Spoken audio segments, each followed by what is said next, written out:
This episode is brought to you by Shopify. Forget the frustration of picking commerce platforms when you switch your business to Shopify, the global commerce platform that supercharges your selling wherever you sell. With Shopify, you'll harness the same intuitive features, trusted apps, and powerful analytics used by the world's leading brands. Sign up today for your $1 per month trial period at shopify.com/tech, all lowercase. That's shopify.com/tech.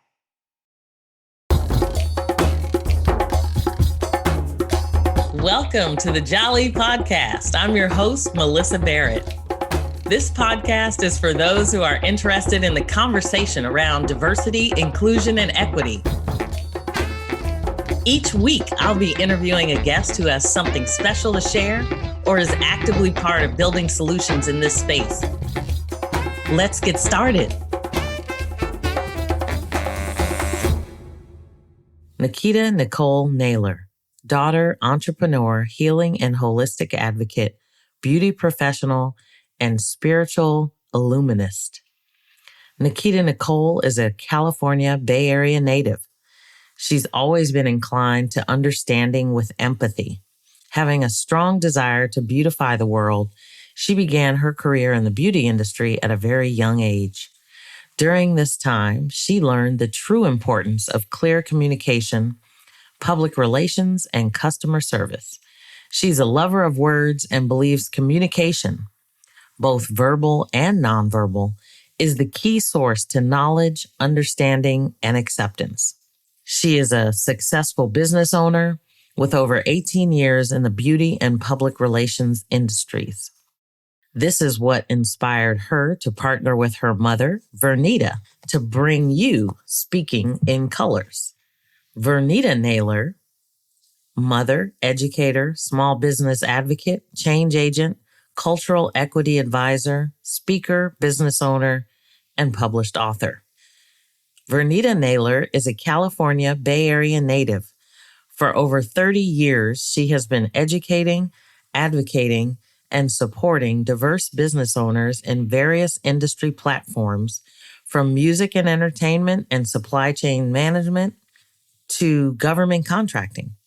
She works heavily within the diversity, equity, and inclusion industry as a cultural equity advisor and penned the book, Get the Cheese, Avoid the Traps, an interactive guide to government contracting, to help improve the economic marketplace and enhance the supplier diversity and government contracting program in partnership with small business owners, buying agencies, and building capacity partners, ranging from small business development centers and procurement technical assistance centers to chambers of commerce.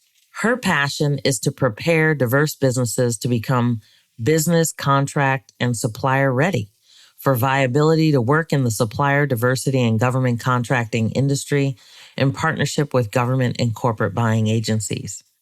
Please welcome Vernita and Nikita Nikol Naylor. All right. Well, I am so excited to have you guys here with me this week.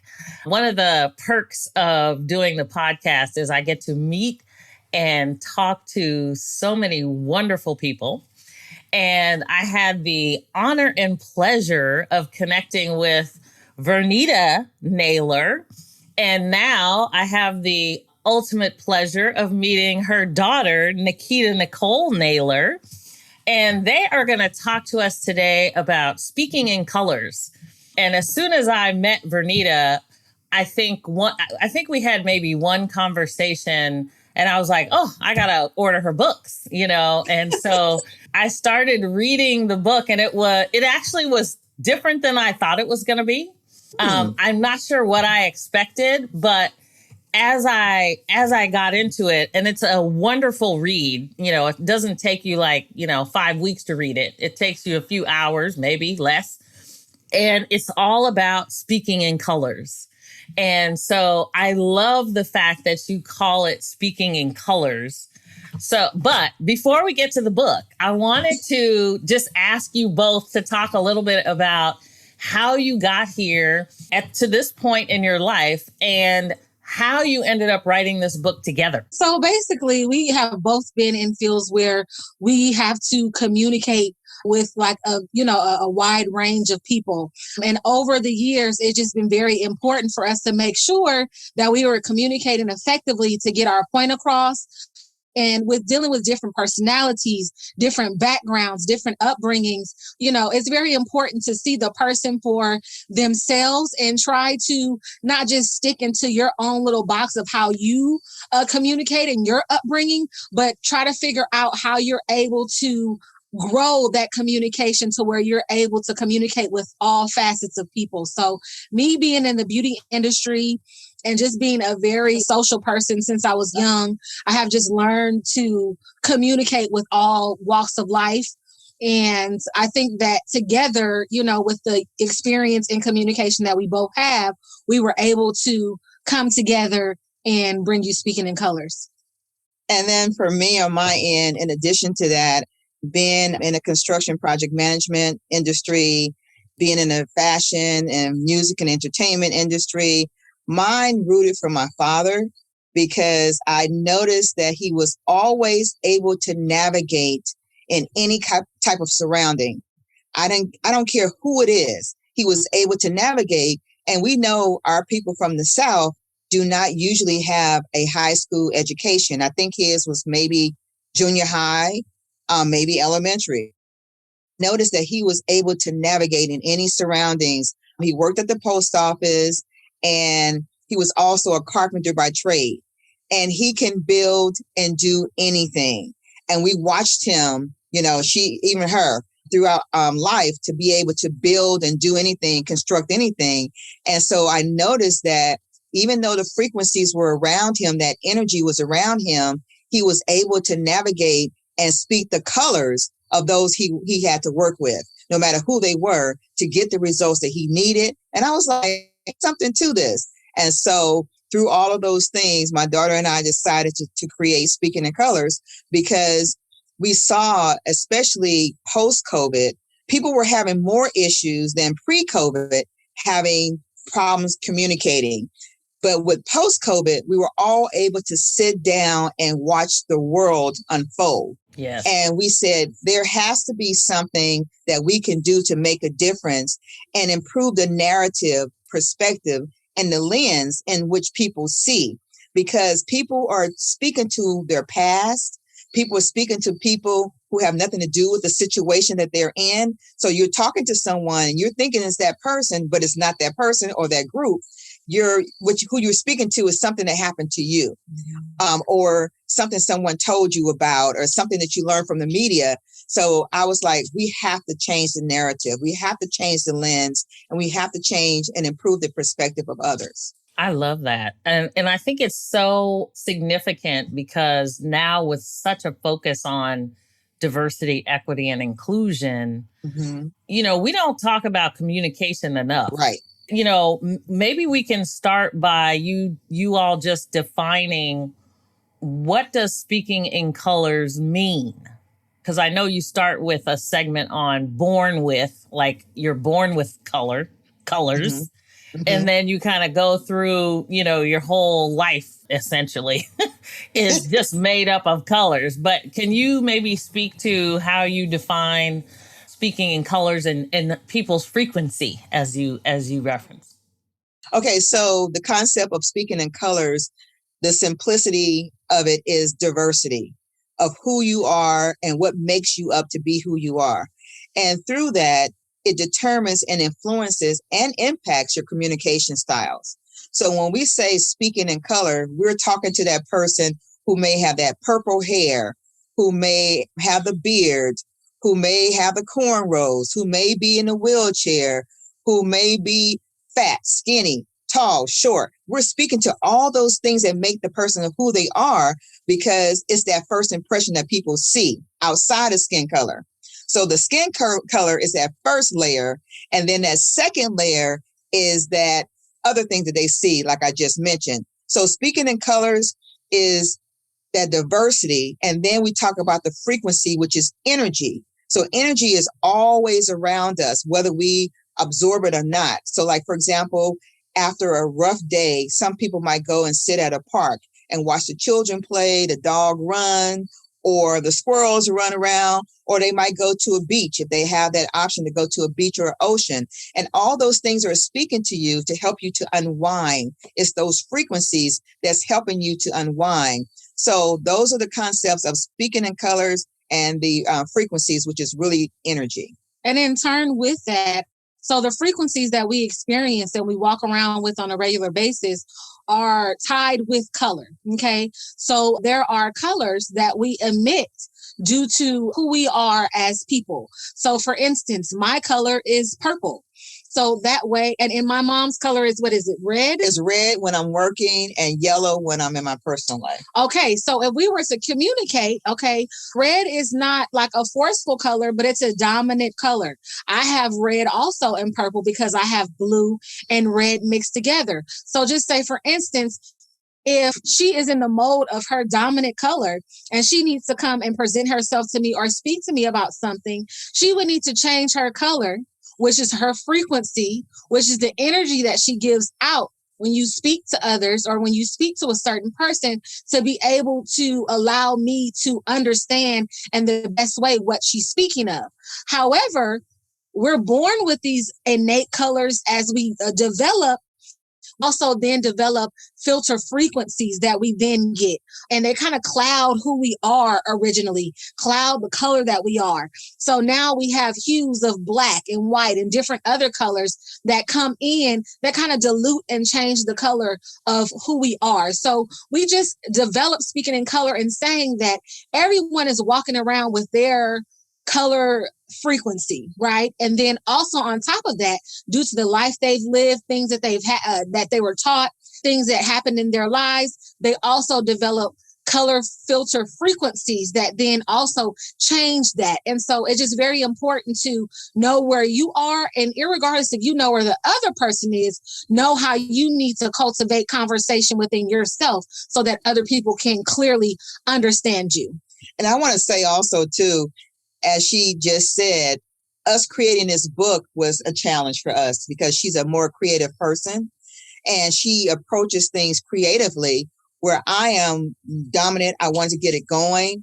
And she's like, let's think this through first, and so we had to work through this process to get this book done. So we were really good examples in addition to the team that helped us to create the book, because then they had different frequencies that we had to deal with. They had some toxic filter frequencies of the white, gray, and black of their biases because they couldn't understand what we were trying to do. So we had to work through that to get the book created. So all the different aspects of creating this book, we were able to channel those frequency energies. And that's why we put an assessment test in the book, early on, so people can really kind of tap into that early on to kind of understand who they are. Y'all said a whole lot right in there. I mean, oh my gosh. So we gonna come, but go ahead, Vernita. Nikita. You know what? As soon as you said that, I forgot. So go ahead. You're fine. Like she said, I'm more creative. So we really, really, and I think that was by divine design, that we really had to put the book in practice. You know what I mean? It's not something that we were just able to put out there. We really had to put it in practice and really work through the chapters, work through the things so that we know this work that we've put out is effective. Yes. Yeah. Well, and it was really interesting for me because, and I'm sure this is one of the reasons Vernita and I connected so quickly, is because her color frequencies seems to be the same as mine, yellow and red. And so, it was, how you have a conversation with somebody and you feel like you've known them for years and decades. And it was kind of like that, where you have that connection. And wouldn't it be nice when we talk about inclusion if everybody had the ability to have that kind of connection? Right. Absolutely. And so for you guys to talk about the communication, the frequencies, the toxic filters, even you go into healing and what it takes to actually heal. And I don't know if you guys want to talk a little bit about some of those things, because I think part of the challenge for people feeling included is they don't feel heard. People aren't listening to what they're saying. So they kind of feel like, either you're excluding me or you're ignoring me. You don't even acknowledge what I'm saying. And in a meeting, whether you're producing product or, educating a class or whatever, there's so many things that come into play when you're talking about communication and how you communicate versus other people, especially when it comes to diversity. Because that's inherent in everyone is so much diversity, but it's like we don't give each other the benefit of the doubt at all anymore. Right. Yeah. I think the main thing is when you are doing the work to heal, doing the work to be a better person, is that you go within first. A lot of people like to point the finger, at, what happened, to them or what someone else did to them. But if you go within and figure out what's going on with you first and foremost, who you are authentically first and foremost, then you're able to address some of those things. And to use your example with someone not feeling heard, that didn't just start the day that they went into the meeting. They don't feel heard in a variety of situations because maybe they weren't heard as a child. Maybe they weren't acknowledged as a child. Maybe they weren't given the voice to speak as a child. So you're an adult now saying, you're not listening to me. You're not hearing me. And now it's coming out a lot stronger than what it would when you were a child because you never dealt with those issues. And so I think the main thing is for us to go within and look at ourselves and figure out what innately is our stuff. You know what I mean? Right. Have I always been this way? When did I acquire this? And that's why we talk about nature versus nurture. Was this something that it was in my natural nature? Or is this what I was taught?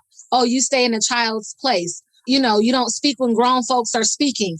Different things that we've been told over time develop who we become into adolescents, then young adults, and then as, grown adults. So it's just very important to go within first and foremost and figure out and kind of sift what is innately yours, what is not yours. And then it's okay when you do find out those things that you have been given, taught, absorbed, whatever the case may have been, that you discard of that.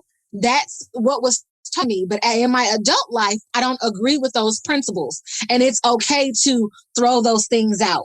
That is what I was taught in a particular religion. This is what I was taught in my early friendships. This is what I saw just observing. And so that does not necessarily mean that these are universal laws, that these are facts, but these are things that cultivated who you are and how you show up in the world. So you must first look at yourself and do the work there, then can, go out and express and try to change the world. Because you can only change yourself by the example that you give. You can only change yourself and in hope that your frequency, your energy, the colors that you give off is so powerful that it will help change the lives of others. Yeah. And that's why it's so important too, that once you work on that, because that's why I said earlier that you are dealing with someone that had nothing to do with your issue. So, a lot of times the triggers that people have is not anything to do with that individual or that group. It's something that has to do with their past. And then if they don't work through those processes as they become an adult, that's why you find some people are easily persuaded to join cults. Because as you go through those different toxic filter frequencies, you find out that you're so upset. You're so upset and you're so irritated with a group of people or different types of people that you want to get back at people. And so that's why you have a lot of discrimination, biases. I mean, we all have a level of bias, but there are some people who just eat, sleep, and drink their biases. And so that's why we talk about the toxic filter frequencies and how it goes from white to gray to black. Because the thing is, when it's white and your original frequency just say is red, then you have a little mild-mannered way of dealing with stuff. But then when you get all the way to black, you're so irritated, you're so irate, you almost want to kill somebody or you almost want to maim somebody that means that it's gotten so out of control. So your voice not being heard have gotten so out of control because you're really mad at your mom and dad because they kept on saying, be quiet. And you didn't cultivate yourself as you got older, that now everybody's an enemy. And so now you can't get anything done. And then now you're seen as, okay, we can work with him or her. You know, whether you're an actor or actress, whether you're working in a retail store, you have this pattern of people saying you can't work with them. They don't listen. They're combative or non-responsive, or they're a bully. So that's how a lot of that shows up. Interesting.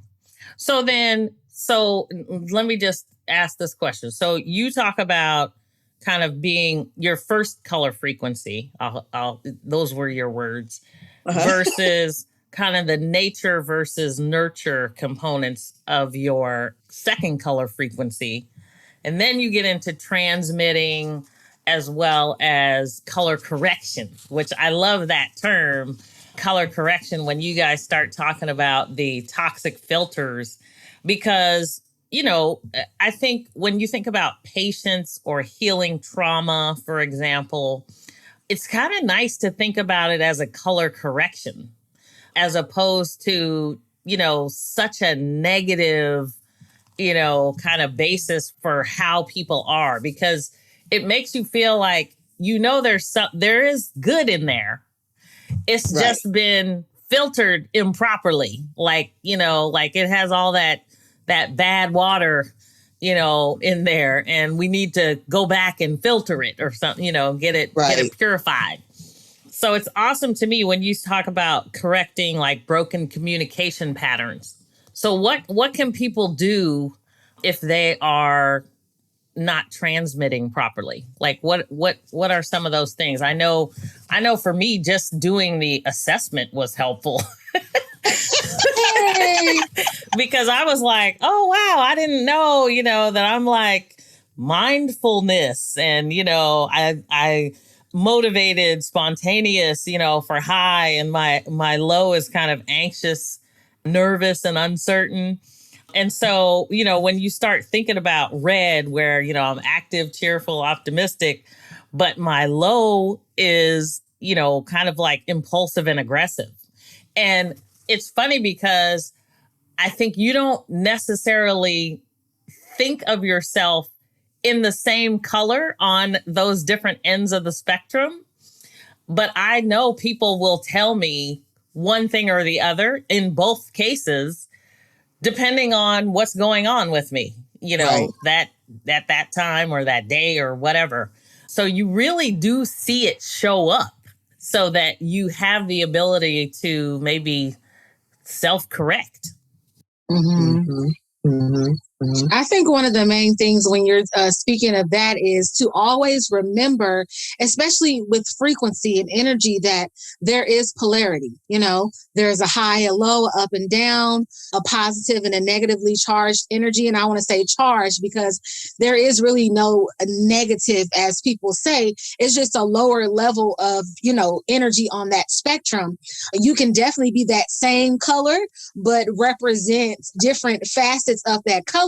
But it depends on the balance that you are in at that moment, which determines the color.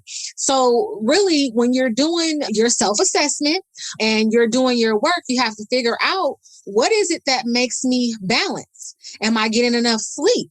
You know, am I doing my daily meditations? Am I doing, and it doesn't always have to come from, you know, people say you're supposed to do certain things, you know, maybe cleaning for some people is meditation or is therapeutic. Whatever you can do to center yourself to maintain that balance. You normally see that people that are on social media, that watch the news, that do all of these things, they're kind of low vibrational because, you know, they're not balanced. You know, you're looking into what the world as to what's going on when you haven't even checked in with yourself as to how you feel as to what's going on. So when you do step out of your home and step into the world, now you're operating from your lower spectrum of red, or your lower spectrum of whatever color because you're not balanced. So I think that the main thing is to make sure that each and every day you do the work to be balanced. And during the day, even if you figure out that, okay, I'm a little cranky or whatever else have you, then you can still take that time away. I like to do it in the beginning of the day and be very intentful about my day, because once I do that, I can kind of set the tone for my day, and then I can kind of vibrate high. But it's kind of hard to start your day if you're vibrating low to raise that up, when generally the things that we see are a direct reflection of how we're feeling.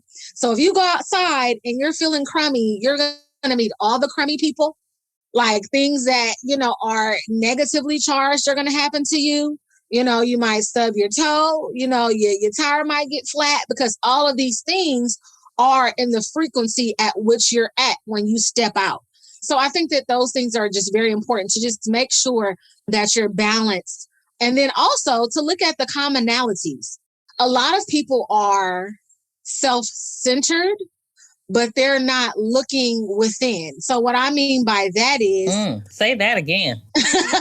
A lot of people are self-centered, but they're not looking within. So this is just who I am. They say this about me and they say that. And I really don't subscribe to they. I'm like, I don't care. But I must say that if more than a couple of people are saying the same thing about you, it has to be some truth to it. So to piggyback off of my mom's example, if people are saying you're very difficult to work with, you're not able to listen, or, you're not able to communicate with people effectively, then you have to look at those similarities and figure out what things are in those interactions. There's something not wrong with everyone that you're meeting. There's something going on with you that you need to address and start there. Your color frequency is out of order. Right. And then when you were asking about the transmitting, saying everything is transmitting frequencies to us as we emit frequencies as well. So as you know that you woke up on the wrong side of the bed, as they say, but as you woke up and you had a headache, you didn't sleep well, you have to be mindful and do a body check of what you're transmitting before you step your feet on the floor, because that transmission is going to carry throughout the day. And people are not aware, but they should be aware. When they walk into a room, you can feel the energy being transmitted in the room. And you have to determine, how are you going to deal with that transmitted energy, whether it's good or bad. So we have to be more cognizant. And like my daughter said, if we do less TV and more quiet time to tap more inward, I think that would help us a lot to be more sensitive to what's being transmitted to us. Because some people would say, well, this just happened to me, or that just happened to me. But no, the frequencies were speaking to you, but you weren't paying attention until bam, happened. So we have to be mindful of what's being transmitted to us, as well as how we're transmitting to each other as well. Well, and you make a good point, because I think one of the things that people don't realize the benefit of is allowing people the space, right? We think that somebody has to be talking all the time. Right. But even, like after George Floyd's murder, there were a lot of companies that were just giving space to people. We're getting on the phone. We're not having an agenda for the meeting. We're just letting people talk. Right. And it was amazing to see how people were able to connect across, diverse populations, right, ethnicities, genders, because there's so much relativity. Like people could really relate, like whether their eyes were opened and they had no idea, or whether they were just saying, yeah, this is the life. I mean, this is what happens to us, Right. Mm-hmm. Right. And so I do think, just allowing that space, so you said you start in the morning with meditation. My coach would say he always starts with, setting his intentions yes, for the day. Mm-hmm. And I find, and then he'll go into meditation and all of that, of course. Mm-hmm. But I do find that, when you actually get out and touch the earth, I mean, I'm an earthy person. When you go out and put your feet in the grass or, all of those things, it's like, the energy that the frequency that you're emitting, those colors become brighter to me, like my whole energy changes, Right. Yeah. Right. It's very important. And we just started a garden. So it's really, really awesome. Like you said, we have a lot of land around us. So we're always, kind of going outside, relaxing, like you said, earthing, grounding ourselves. But for those who live in like busy cities and, you have 5G, you have, like we said, social media and all these electronic things, you don't even have that time to just be with self before you start the day. So you're already kind of starting deficient, if you will. And then it kind of just goes from there. So yeah, getting nature or at least going to the park, just doing the things that are around that are of nature is really cool. And if you can't get that, then having plants in your home, flowers, pets, those type of things to really bring you that nature and that peace is very important. Right. That's phenomenal. I love it. Let's pause for a moment. We'll be right back.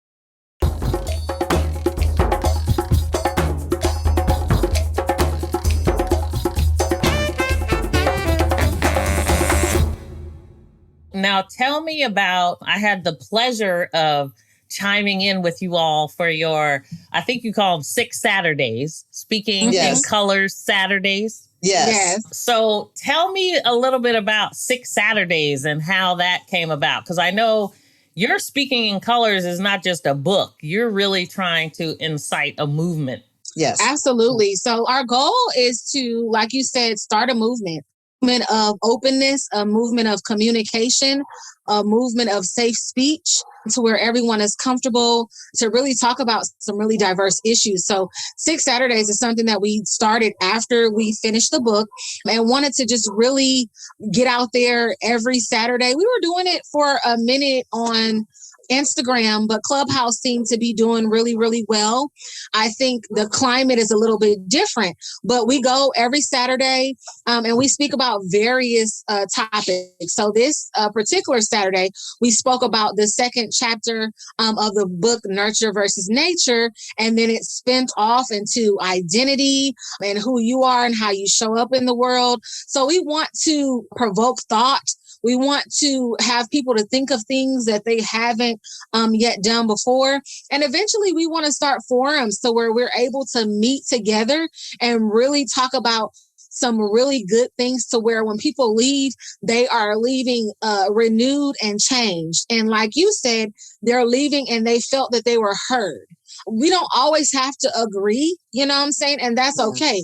But as long as you are heard and I can understand your perspective, I can take something from that can help me to work better on my perspective of the world. And right now, especially with everything that's going on, especially with the social distancing. I know a lot of people now are kind of back into the swing of things because now we're not, we don't have to social distance so much, but a lot of people still are. A lot of people really were affected by not being, they were already kind of introverts and then, but they were doing better. And then so when the social distancing and the shelter in place happened, it really kind of, made them dig their heels into their natural, color frequencies, and that they did not want to really go out and commune and socialize and things of that nature. So wanted to get finally to the point where we can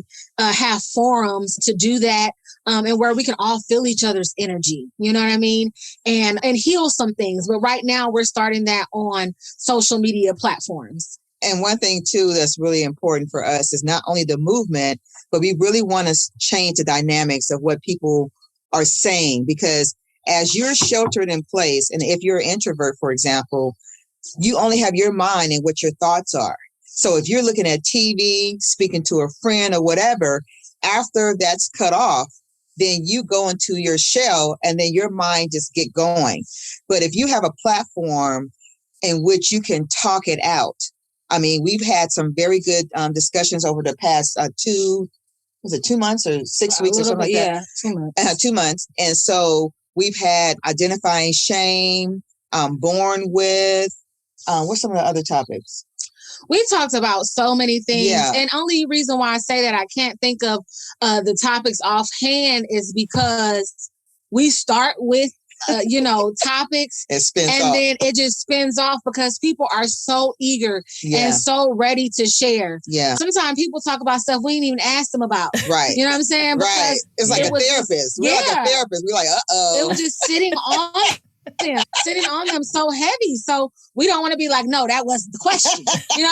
We just let them, speak on what they want to speak on because, we want to create that safe space because them being able to communicate and feel heard might change a lot for them, And it has, because what's so interesting is a lot of people, when we have our settings, it's beautiful because the community that's on the social media platform, it's like, I'm dealing with that too. Or here's some things you can do to help. And people have actually told us once we end, this has really helped. Because just like you said about the book, they haven't read the book, but they'll say, because when I came into this room and it says speaking in colors, I was thinking one thing, right? But it's something totally different, once everyone leaves. And I'm glad that it's a more concentrated group of people and not like 100 people, because people really get their needs met in our forum. And so we're really happy that is really happening. Absolutely. Yeah, One person at a time. It was awesome. I mean, I think you started off with a quote by Michael Jordan talking about authenticity. Right. And, as other people came in, they were talking about identity and the complexity of identity is so significant that, when people think speaking in colors, a lot of times they immediately go, oh, this is a black person or a brown person or whatever, and they're speaking in that color. But you all are totally flipping the script on communication frequencies and energy and all of those things, which is so interesting because it's so complicated. Yeah.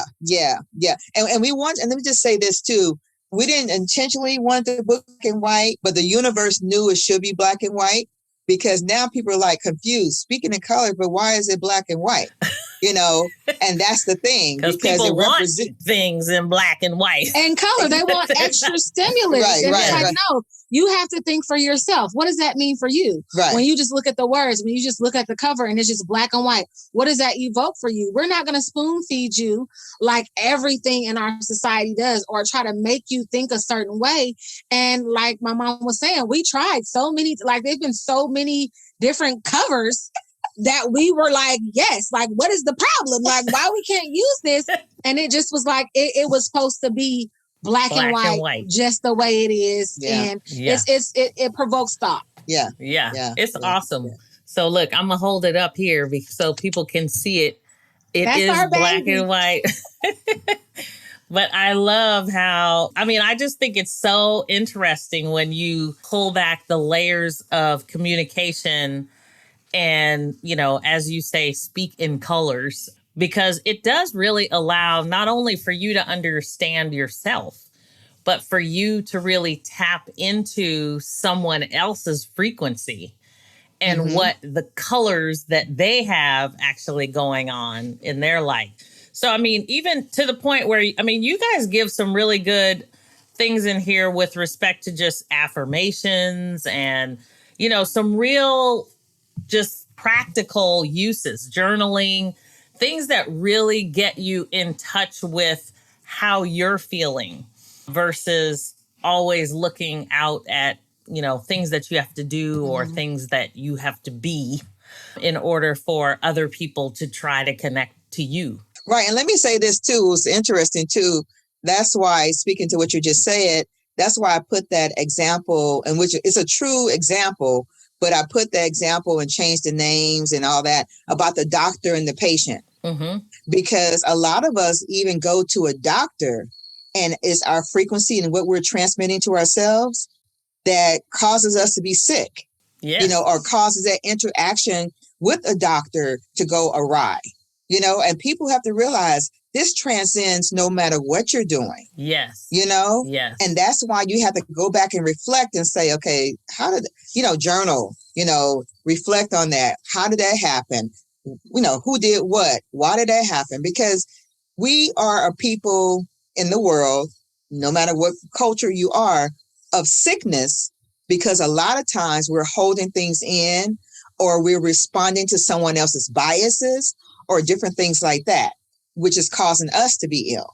You know, so we have to be really mindful of just everything that we're doing and always check in with self. Like my daughter said, even throughout your day, if you find yourself slipping or you find yourself regressing to something, you know, flip it and think about, okay, I'm operating in my low frequency. Okay, let me get myself back up at least to the middle if I can't get to the highest. What is it that I need? You know, what is it that I need to get back balanced? And you can't go from low to high. You need to go from low to balanced. Then you can go to high. You know what I mean? It's really just important that we always do that, because then, just like she said with the doctor, if we are already high or at least balanced, and that's why they say doctors practice medicine. They don't know everything. They be practicing. They practicing on you. They practicing on me. They be practicing. They're just trying to see, you know, if something will stick. And now, too, especially when you go, you pretty much tell them what you think is going on. And they're like, yeah, that's it. Yep, that's the thing that's going on. So it's like when you do have a diagnosis, or not just a diagnosis from a doctor, a diagnosis from anyone, you know what I mean? Your frequency and your perspective on who you are and how you see the world can be almost life or death. Mm-hmm. Yeah. If someone continuously tells you that you are nothing, you will never be anything. If you do not do the work, and it's not anything that's easy, let's be clear. The book is a very easy read. It's very simple and straight to the point, but the bottom line is doing the work, and the work is not easy. It's not easy to stop in the middle of your day and be like, oh, you tripping. Like, get it together. Yeah. You know, sometimes, and I hate to say it, but sometimes it feels good to be tripping. Like, it feels good to just go out and just feel whatever you're going to feel, and whoever catches it is just going to catch it. Like, it feels great, but you're not going to harvest and reap better benefits. Karma is going to hit you. And then karma is not even a thing to where people are like, oh, you do bad to people, bad is going to come back to you. That is not what karma is. Karma is an ebb and flow. So if you swing that pendulum really hard, it might not come back out as, you know, someone cursed you out or someone hit your car because you hit someone else's car. It might not come back as that, but the pendulum is going to come back as just as hard as you swung it. It's coming right back at you at that ebb and flow. So people are like, oh, karma, you know, what you doing to others is going to be done to you. It's an energetic thing. Yeah. So your energy might have been so strong one day when you spoke so negatively to someone that it might equate to your house burning down. Wow. You know what I mean? Yeah. Your mouth and the energy that you gave to someone might almost, you know, karmically be equivalent to someone's house burning down, or, you know, a very bad car accident to where your car is totaled. You know what I mean? So it doesn't come back necessarily in the same way that you gave it, but however you swung that pendulum, whatever energy you put out. And that's the main thing about karma. Whatever energy that you give is the energy that you will receive. Wow. That's awesome. I think, well, and, you know, as a younger person, Nikita, I know my kids are, you know, millennials. And, you know, with all of this social media and the time spent with social media, I know a lot of the older generation looks and says, you know, they don't communicate like they did back in the day. We used to really communicate. We could debate and be totally fine afterwards. And now things are so polarizing, and there's little snippets here, and, you know, everybody's off, and, you know, it only takes a trigger here or there if you've got generational trauma going on. Mm-hmm.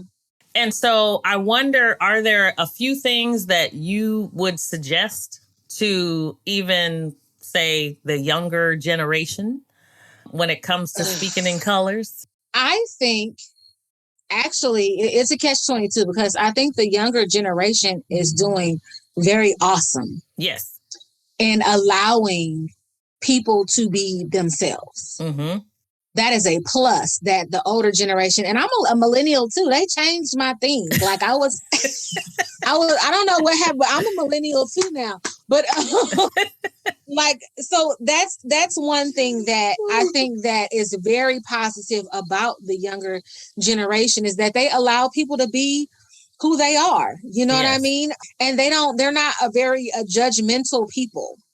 But I do believe that they're so unjudgmental and so just loose with allowing everyone to be and do and just be free, which is a very good, positive thing. But you still have to have your morals and your values and the things that you believe intact. Because I notice when, if you don't have some type of foundation, when you're in contact with someone, now I'm not going to judge you, how you want to do your thing is whatever. But that doesn't necessarily mean that I agree with that or that I'm going with you or that I embody what it is that you are about also. You know what I mean? And I think because of social media and different facets like that, we have lost the innate ability that we have to connect without speech, to connect without hearing all the time. Just like you said, the communication and things of that nature. You used to be able to look a person in their eye. I mean, and you still can. I mean, I can, older people also can, to look people in their eye and see, what type of person you are. I might not know your whole story, but I can look at you and see whether I am safe with you. I can look at you and see if you're telling me something, whether I should believe you. If you're telling me, back in the day, we had the safe word. Oh, your mom said to come with me. What's my word? Like, right. I'm not coming with you. You don't even know the word. But there was this thing that we had to let us know when there was danger. There was this thing that we had to let us know when we needed to double check some things, or we were tapped in enough to listen to our inner being to know, okay, your friends is staying there, but you should go. You should call your mom and go. Right. It's not a good situation for you. So, I mean, I think that the best thing to do for young people, which is almost like killing them now, is to detach. Yeah. To not be on social media. Yeah. It's almost like, I stayed on punishment. Punishment was the homie. Like I didn't know what to do when I wasn't on punishment. Like, oh my God, like I'm not on punishment. Like I could do stuff, So I didn't have that. We didn't have cell phones in that way. We had the telephone, but you had to get to a landline or you had to get to a place to sit up and talk on the phone. And it was, you paid for that time. So I really couldn't be on the phone. I didn't have unlimited talk time. You know what I mean? Or even if I wasn't on the phone, I couldn't at 3 a.m. be seeing what someone is doing. I didn't have YouTube to where I can, as a 3-year-old, 5-year-old, look at things that I have no business seeing. And I'm on the kids channel. Like I'm on the kids channel, but there are things infiltrated to bring those certain things into our life. So I know it's very easier said than done, but it really kind of starts with the parents, because unless your child starts to ask for those things early on, don't provide it. Instead of having a tablet, or one that's connected to internet, have I seen they have like leap pads or different things where you can learn and you can do different activities. You can even watch a little show, but it's not like you're on the World Wide Web, just, an advertisement away, right? From seeing things. So really it kind of starts with the parents, and then just be an individual. and listen to your inner self. There's a lot of situations that you can, avoid as an adolescent, a youth and young adult, just listening to that inner voice. You know when your friend's not good. And I was the only child, so I knew when my friends wasn't. So you were spoiled. That's we're learning a whole lot about. That's the whole thing. Like I was almost like a little baby prisoner. Like or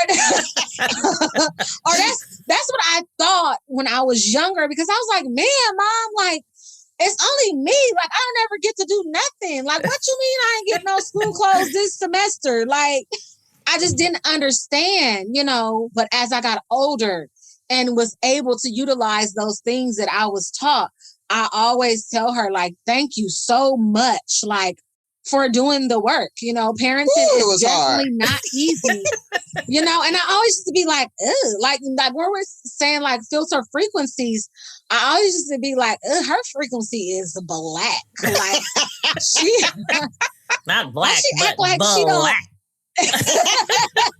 Right. She must don't like me, but I just, as I'm older now, it's not fun. She wanted to hang out. She wanted to do stuff. She wanted to go, but I got to sit here and be with you because you want to do what you want to do. And so now we both own punishment because you're not so sure if you leave, if I'm going to stay in the house type thing. So, right.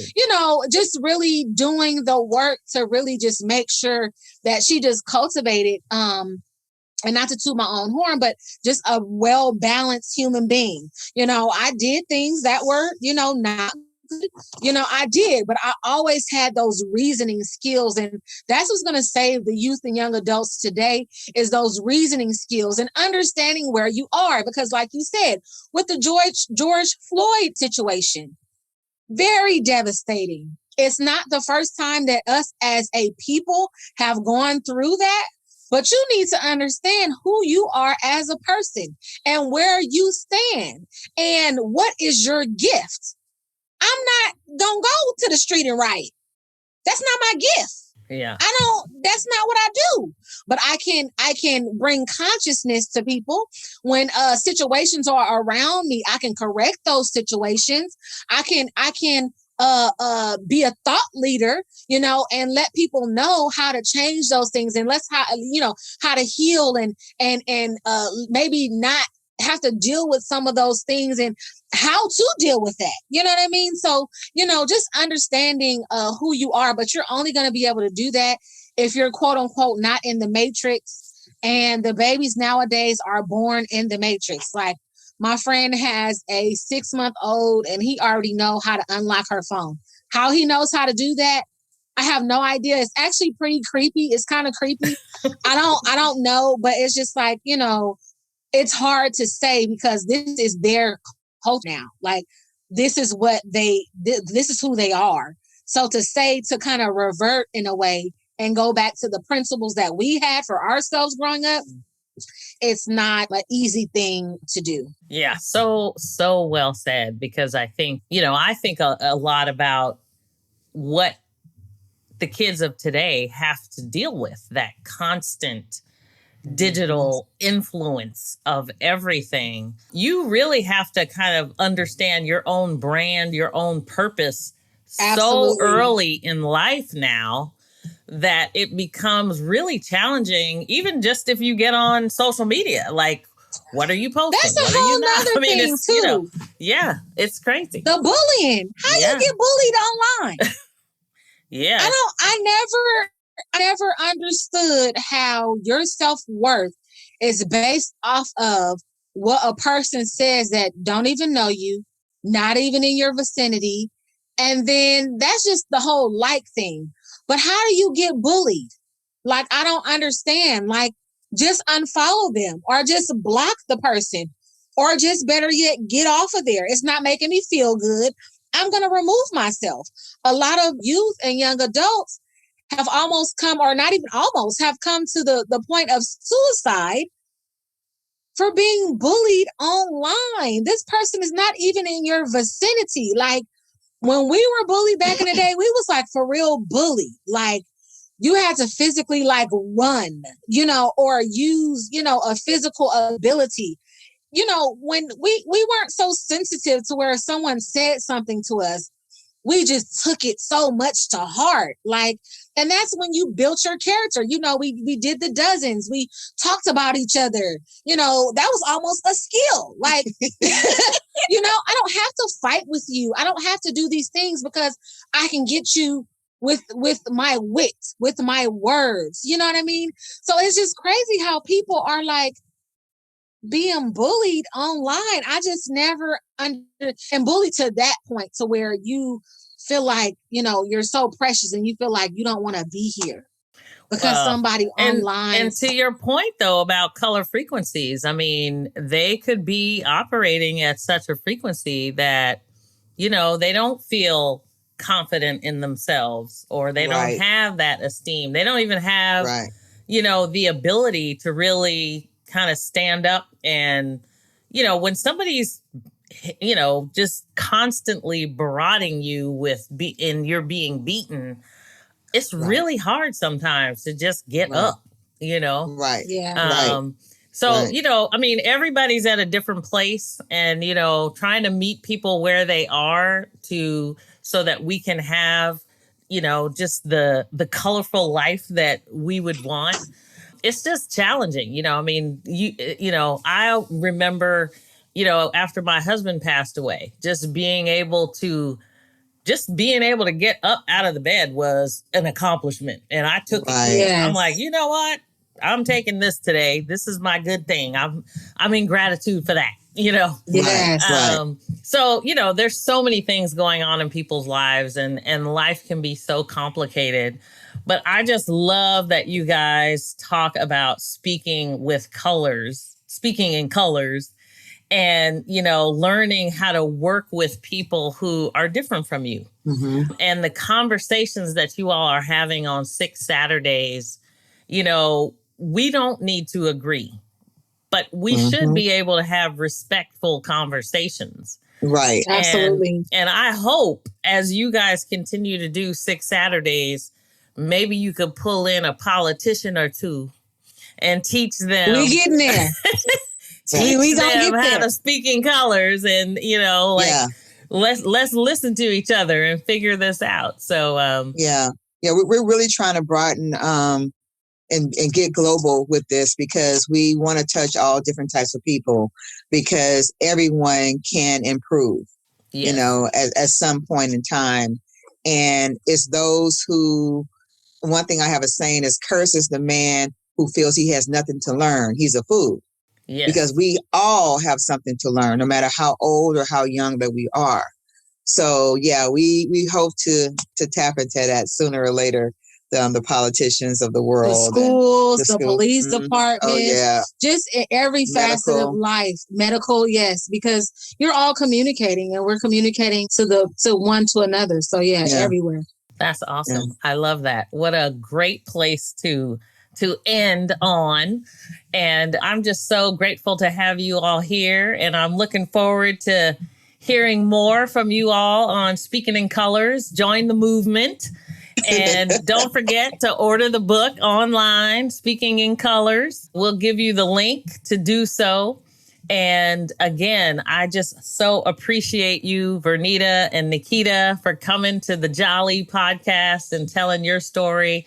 And we are looking forward to continuing to see your frequency move on to the higher plane. So thanks again for being here. Thank you for having us. Thank you. Thank you.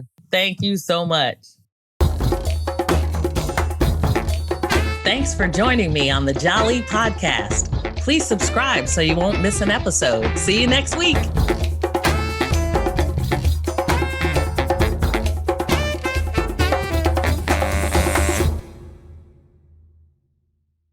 This podcast is a part of the C-Suite Radio Network. For more top business podcasts, visit c-suiteradio.com.